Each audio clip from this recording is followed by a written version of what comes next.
Okay, this is our part two of the explanation of the theory of vertical projectile motion. Okay, as we go on. So I explained about the time that when an object moves from the starting point to the turning point is equal to the time um, taken for an object to move from the turning point downwards until it reaches to the same level.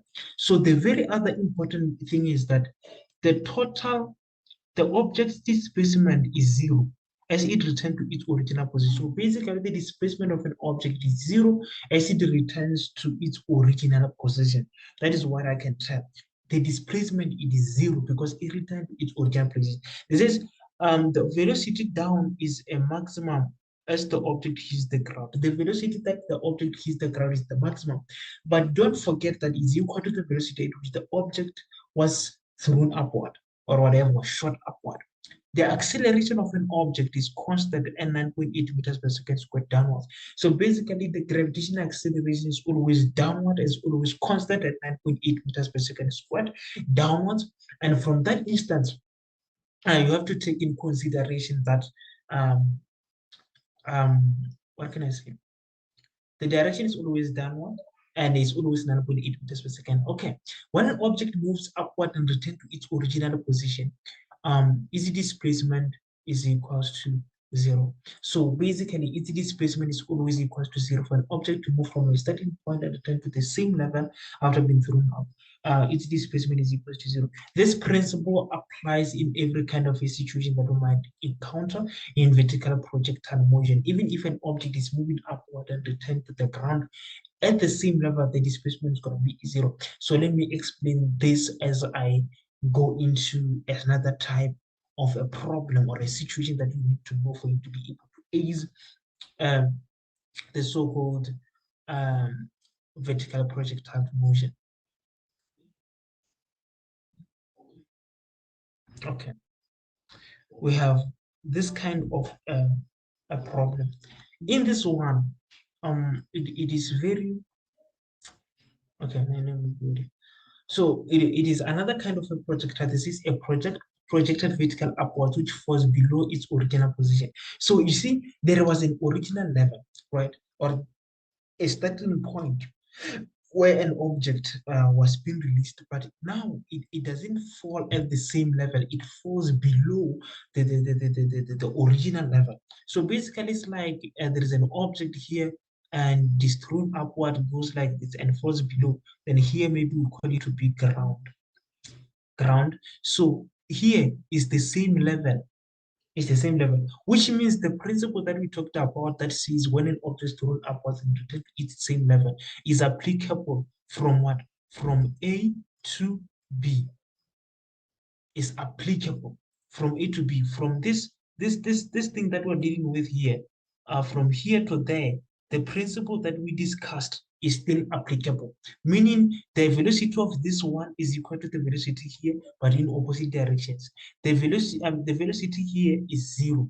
The time taken for an object to reach the turning point is equal to the time taken for an object to reach point B. And the time and the displacement at this point is equal to zero. This principle, it is always applicable as long as an object is reached at a certain point when it passed that particular level. So we're going to be explaining the overall situation about this object being thrown upwards and it falls below its starting level. Okay, fine. Let's get into it.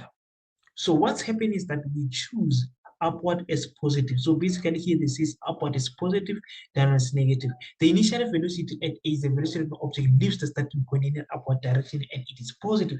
So basically at A, the object is leaves at a velocity or at a velocity which the object is being thrown upward and it takes a positive direction because upward it is what? Upward it is positive. Then let's go ahead and take a look. The magnitude of the velocity decreases as the object rises. Always when an object is being thrown upward, the magnitude of its velocity decreases. And at the turning point, velocity is going to be equal to 0 meters per second, right? At the turning point. That's why it is justified by what they wrote there, that the velocity, final velocity upward is whatever, is 0, and when initial velocity downward, it is 0. So basically here, the velocity is equal to 0. The magnitude of the velocity increases, the object falls downwards. So basically, the magnitude of the velocity decreases, the velocity falls downwards. Here's the thing. The velocity, the magnitude of the velocity, it decreases as the object falls downward. So basically, when this object falls downwards, the magnitude of its velocity, it increases. Why? Because the gravitational force makes the object to earn more acceleration, which is 0.8 meters per second squared. Then from that instance, it increases, it is moving downward. So the magnitude of the initial velocity upward at A is equal to the magnitude of the velocity downward at starting point C. Here, the magnitude of the velocity at this point is equal to the magnitude of the velocity at this point, but in opposite direction. The reason being is that at this point, we're talking about the same level at which the object was being released and everything. So basically, this velocity here is equal to the final velocity there, but in opposite direction. Okay. So this is the time taken for an object to rise from A to B is equal to the time taken for an object to return from B to C. Why? Because in this situation, in this vacuum, in these circumstances, we're talking about an object moving from the starting point and returning to the same starting point. That's why the times they're equal. These things are applicable in all situations as long as we're dealing with moving upward and returning to the same level. The total time taken to move from A, B, C to D is the time to rise from A to B and the time to turn from B to C and the time to from C to the ground. So the time taken from A to B and the time taken from B to C and the time taken from C to D is equal to the overall time taken, which is like that the overall time taken, the whole time that is taken for an object to reach where the ground. This is very, very much important. So basically, you should know the time taken for here is equal to the time taken for there. Then for this part, we don't know. So it says the object displacement is downward as it passes the starting point and falls further downward. So basically, the object displacement will be downward because I said displacement always follows the motion of an object. If an object is going up, displacement is going up. If the object is going down, displacement is going also downward. That is very, very much important to know. But here, when an object is released from a certain level, right? When an object is released from a certain level, and it falls below, the displacement that you have to use is the displacement between the ground and the starting point only. Why? Because the displacement for the object from A, B to C is equals to 0 because it returned to its same level, so it's equals to 0. Just know it like that. The object displacement is equals to the magnitude to the height from which it is released. So basically the height in which it is released, that is equal to the magnitude of the velocity. So the final velocity is maximum as the object hits the ground. Always when the object hits the ground, it hits the ground at the maximum velocity. The reason being is that the velocity increases when it goes downwards. And acceleration of an object is always constant and downwards throughout the motion. It's always constant and it's always downwards throughout the motion. So this was the full explanation about the the the theory of vertical projectile motion in a situation when an object is shot upward or thrown upward and return to the same level or passes through the same level and falls through the ground. So basically, I want to show you a certain aspect which is very, very, very much important is that if an object, for example, I just gonna explain a certain example. I'm just gonna create it that an object is thrown upward, maybe with a velocity of 2 meters per second, right? So, right, I just wanna explain this maybe here to help you enrich more in understanding the motion. So that was its initial velocity, right? So here we got A, B, right? So the time taken for an object to reach the ground is equals to 2 seconds, right? Is equal to 2 seconds. And the final velocity at which the object reaches the ground is equals to some sort of 5 meters per second, right? Okay. If they says calculate the displacement, right? If they says calculate the displacement. For instance, this is the time taken for it to reach the ground, right? The displacement that we're gonna find is the displacement from this point to that point. Why? The reason being that the displacement from let me put just see that from A to C and C to B is equal to 0. So this is always like that. So from here, we're going to find the displacement from B. If this is determine the displacement, we're going to find this displacement. If you don't believe me that the displacement from this point to that point is 0, we're going to prove it. So here we'll be saying change in y. Remember, change in y is the displacement of an object, right? So which is equals to v. We're going to be using this formula. Sorry. Okay. We're going to be using this formula. Vi multiplied by change in time plus 1 over 2 acceleration, right? Change in time squared. Remember, we asked the time for it to reach the ground. And from this instance, we're going to say upward is positive, downward is negative, meaning the initial velocity is 2 meters per second. It's positive because it's going upward, it's negative.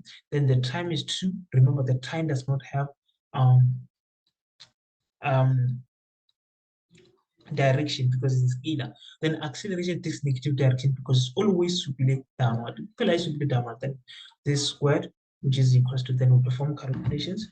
Then we calculate within my calculator, but 4 plus 1 by 2, negative 9.8 multiplied by 2 squared. Then we'll be having negative 15.6. You see, negative. Remember, if we can see we want to find the displacement of here, you see, like it doesn't make sense because here we want to know in which direction will the displacement go. But here, because we know the object is thrown upwards and start to fall downward, and we know that displacement takes the direction in which the object is going. So it's going downward also, and downward is negative, then takes a negative sign. So again, I'm gonna try to calculate F squared is equal to VI squared to calculate the displacement from y to y, from A to B. From A to B plus 2a change in y. So we're going to try to find it. Remember, let's say here the final velocity here, obviously we know it even they didn't give me, because when an object falls to the same level, the velocity comes into contact. So we're going to say final velocity is negative 2 squared is equal to initial velocity 2 squared, right? Plus 2, our acceleration is negative 9.8 downward, always changing 1. Remember, we need to calculate what change in y between point A and point B. Then here we take this and take to the other side. So you say 4 minus 4 is 0. So which is we have 2 negative 9.8 change in 1. Therefore, change in y is equals to 0. So basically, you can see that we get a 0 displacement between this point and that point, meaning we already know the time taken for an object to move from this point to that point, they are equal, right? And from in terms of symmetrical to the C point. But the displacement from this point, we ignore it because it is 0. We just forget about it because it's 0. So we focus on which velocity we focus on. Displacement from here to there, we ignore it to be 0, then we focus on this displacement always like that. Okay, I think let's see.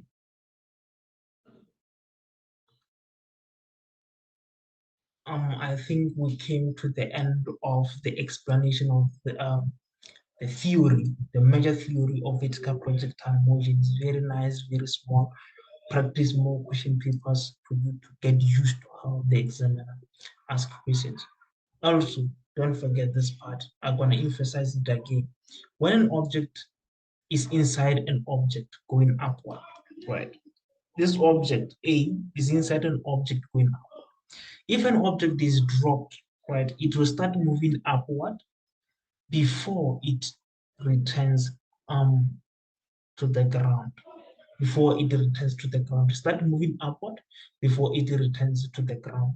That is something that I'm gonna tell you always, if an object is inside an object moving down upward, and the only way in which an object can move upward is with an applied force. So that particular object will go upward. As it goes upward, so what is happening is that the object, when it's released, to start going upward before it go downward. So basically, when immediately it goes upward, the royal line, at the point where it was released, because there is a point where it is happening. And when it go upward, it will go upward with the velocity at which this object is moving. Is it the velocity at which the object in which it is what inside it is moving? For example, if this is a hot air balloon and there's object A inside and it's released and hot air balloon moves at 2 meters per second, that means object A will also move upward at 2 meters per second before it goes downwards. There hasn't been neutron then. No. Don't forget about the laws of neutron. They are applicable also in vertical projectile motion. I think I explained it better. Thank you.